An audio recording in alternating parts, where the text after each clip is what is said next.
আসসালামু আলাইকুম দর্শক, আজকে ভিডিওর টপিক দেখে বুঝতে পারছেন কি হতে চলছে। তো আজকে আমি রাজশাহী থেকে ট্রেনে করে পদ্মা সেতু হয়ে যাচ্ছি ঢাকাতে। আর যেতে যেতে আপনাদের দেখাবো বাংলাদেশের ঐতিহ্যবাহী কিছু জায়গা। আমরা যে ট্রেনে যাচ্ছি সেই ট্রেনের নাম হচ্ছে মধুমতি এক্সপ্রেস। মধুমতি এক্সপ্রেস রাজশাহী থেকে ছাড়ার সময় হচ্ছে সকাল 6টা 40 মিনিট। আর মধুমতি এক্সপ্রেস বন্ধ থাকে সপ্তাহে বৃহস্পতিবার। তো এখন আমরা যেতে থাকি।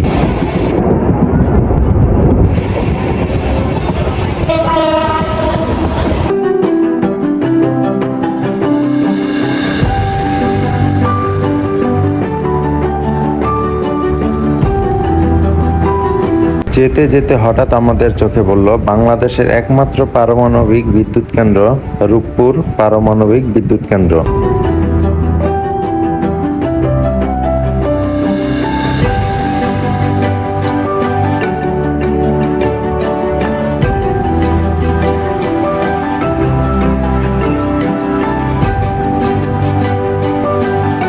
এই হলো রূপপুর পারমাণবিক বিদ্যুৎ কেন্দ্র। খুব কাছ থেকে দেখলাম এবং আপনাদেরকেও দেখানোর চেষ্টা করলাম।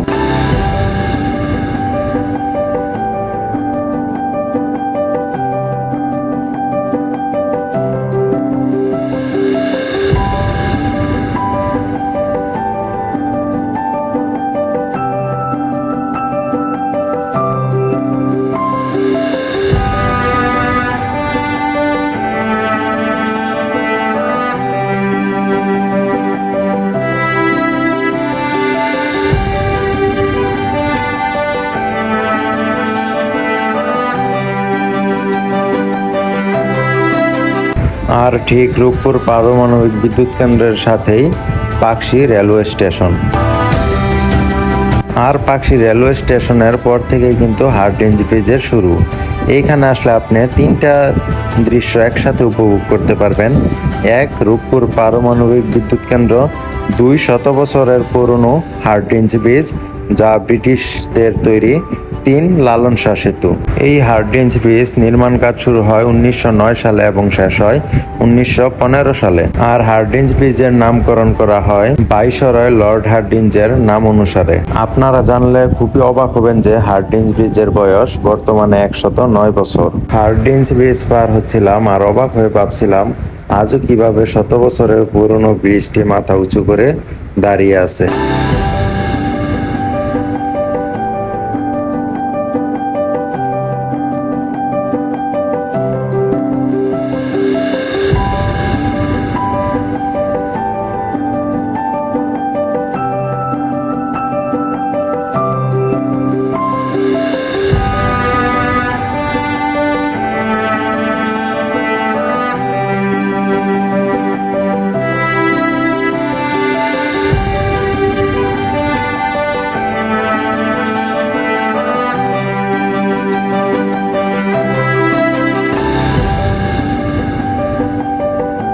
যেতে যেতে হঠাৎ ট্রেনে দেখলাম এক মামা নাটোরের বিখ্যাত কাঁচাগোল্লা বিক্রি করতেছে 400 টাকা কেজিতে। তো আমি বললাম যে মামা একটু দেওয়া যাবে। পরে অল্প টাকার নিলাম, খাইলাম সেই স্বাদ।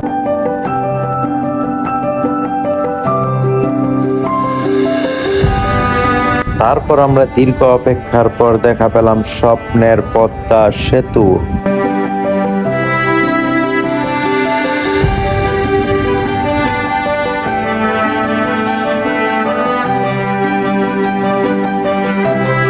আজকের মতো আমি এখানে বিদায় নিলাম। আবারও দেখা হবে নতুন কোনো ভিডিওতে, নতুন কোনো জায়গায়, নতুন ভাবে। ততদিন পর্যন্ত ভালো থাকুন, সুস্থ থাকুন। আল্লাহ হাফেজ।